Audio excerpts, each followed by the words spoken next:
Welcome to Chem 230, Introductory Organic Chemistry, or Fundamental Organic Chemistry, Lecture Notes Online.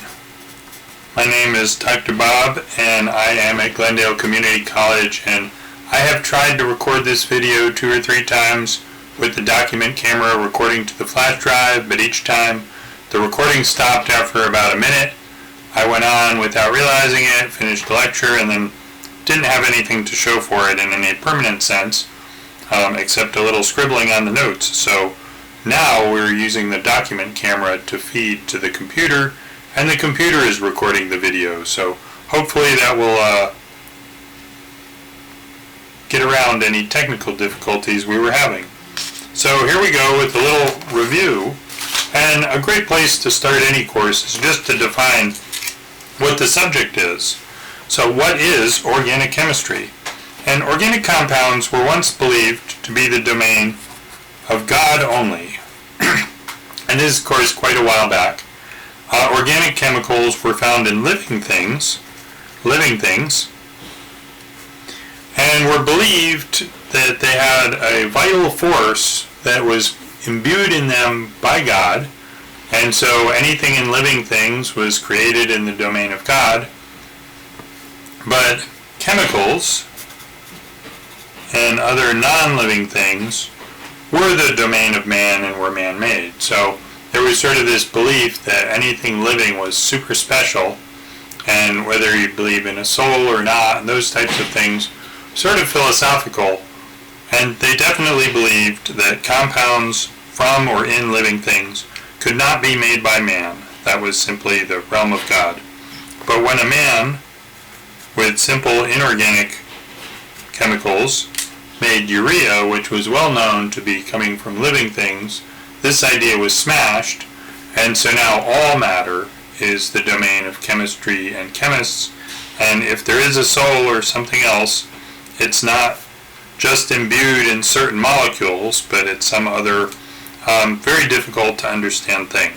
But a molecule of urea from living things and a molecule of urea made by man are indistinguishable.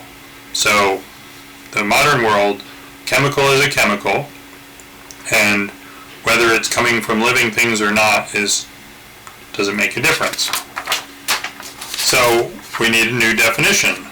So what is organic chemistry? The modern definition of organic chemistry is it's the study of compounds that contain carbon. And this still attaches the idea to the chemistry of life in some sense, because we are carbon-based organisms and our molecules contain lots of carbon. So still organic chemistry is very attached to living things and things like nutrition. Organic chemistry is going to be super important. But note that the word organic, when used in other contexts, can be totally different definition. And this can be very confusing. So if you walk into the store, you can see certified organic carrots, and then you've got the carrots that are not organic. And I buy the not organic carrots because they're a little cheaper. But the ones that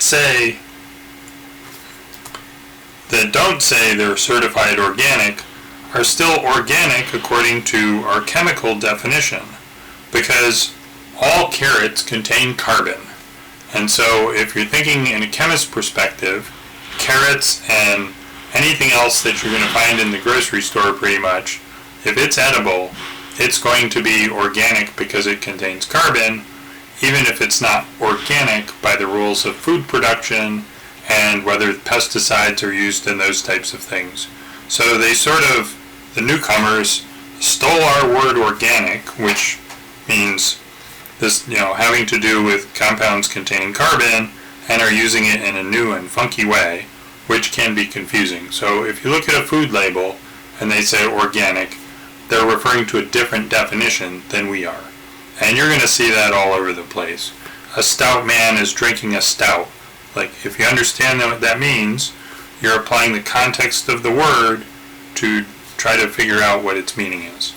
Alright, so organic chemistry, for our purposes, is the study of chemicals or compounds that contain carbon.